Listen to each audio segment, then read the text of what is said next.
guide is in metric centimetres. If you would rather see this in imperial feet and inches, please click on the link and switch over now. Hello again. In this video I'm going to show you how to tile a roof.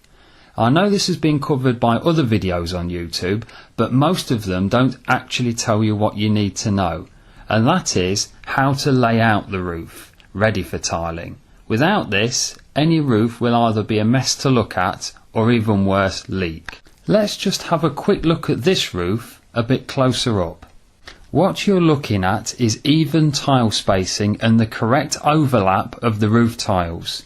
This is essential for any pitch roof with tiles or slates, and without this you won't be tiling any roof worth having. If you set out the roof wrong, you will end up with something like this. And apart from its many faults, the tiles are too stretched in this section, causing it to leak.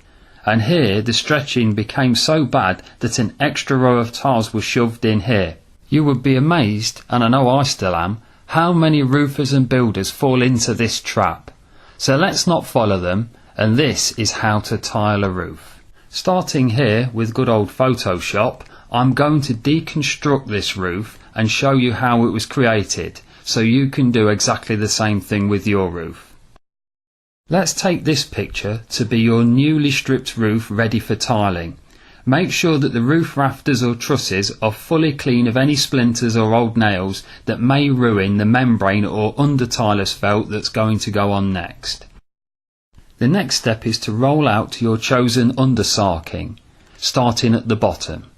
This can be, for instance, a traditional reinforced felt, sometimes known as 1F, or under tiler's felt or under slater's felt if you're under slates, or a newer breathable membrane such as this.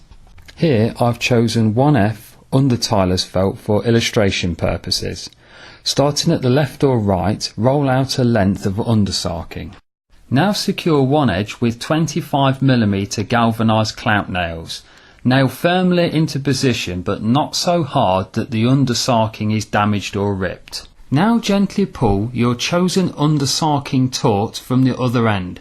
However, you do not want it tight. What you're looking for is a suggestion of sag between the rafters. This is so in the event of water making it past the tiles, either by breakages or other exceptional weather conditions for instance, the water will be drawn into the dips in the undersarking and down and into the gutters and away. Once you have the desired tautness, fix the other end of the undersarking with some more nails and then fill in with a few more nails. There's no need for too many nails though, as the battens or laths that you're going to be putting on later will hold the undersarking firmly in place. Next we need to work out the tile spacing and batten spacing for your roof. This is called the gauge. This is normally specified by the tile manufacturer or the tile supplier. For my example, I'm going to show you the most common for this type of tile. Firstly, get 2 of the roof tiles you will be using and 2 roofing battens, sometimes known as roofing laths. Now place these onto the roof without nailing them. This will mean you can adjust the gaps between the battens at will. Make sure the tiles are overlapping and that the tile lugs are seated and properly hooked onto the top of the battens. Now set the bottom tile overhang. Normally this works out at about 50mm.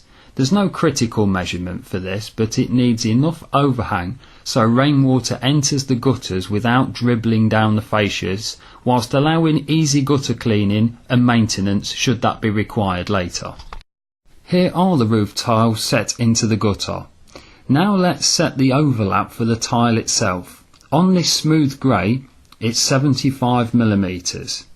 If the tile is sand-faced, facing a windy direction, on a shallow pitched roof or prone to moss build-up, it may be advisable to increase this overlap to 100mm, let's say. The initial spacing for the battens with a 75mm tile overlap is 33.5 centimeters, measured from the top of one batten to the top of the other. This is called the gauge. Now fix the battens in place using a galvanised nail that penetrates through the batten and into the rafters underneath, for a minimum of 40mm. To make sure the bottom two battens are parallel, measure off a reference point like a wall or fascia at the bottom of the roof underneath the undersarking. Now this is the bit a lot of builders and roofers get wrong. With the bottom two laths now fixed in their correct position, measure from the top of the batten to within 30mm of the apex of the roof. As you can see here, by not putting the tape at the very top, you allow a small gap to fit the tile lugs into, plus a little bit of extra room so roof expansion or contraction doesn't damage the tile lug should that occur. Let's say, for example, that the distance is 458.5cm between the end of the tape and the top of the last batten.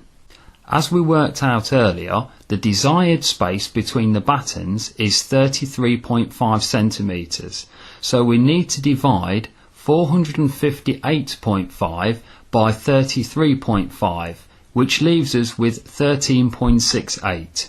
Now 13.68 isn't a workable figure, so we round it up to 14.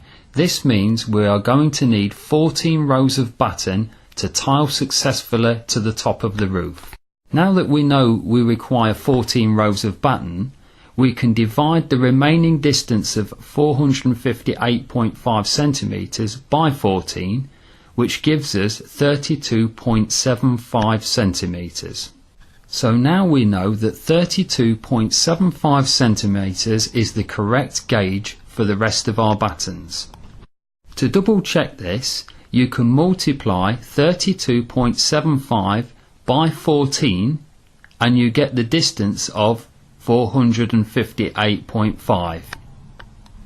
Now, by using our batten gauge of 32.75cm, we can work our way to the top of the roof. Overlap any undersarking by 150mm or thereabouts every time you lay a new length. Your roof is now set out and ready for tiling. As for ridge tiles and verges, I'm sure I will cover these another time, but here is the roof tiled. In the UK, it's traditional to nail every third row from the bottom row of tiles and then the top row. Obviously this may be different in other countries that maybe experience different weather conditions.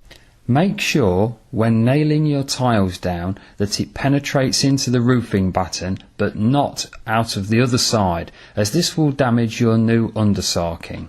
If your roof has an edge or verge, try to overhang the tiles by 40 to 50mm and always try to space the tiles so a high profile part of the tile is on the very edge. This directs any rainwater from dribbling over the edge and onto the walls of the building. Sometimes a cut may be required to achieve this, but again, cut it on the highest part of the tile. And if you're using a flat profiled interlocking tile, always try to stagger every course so that the vertical joints do not sit directly above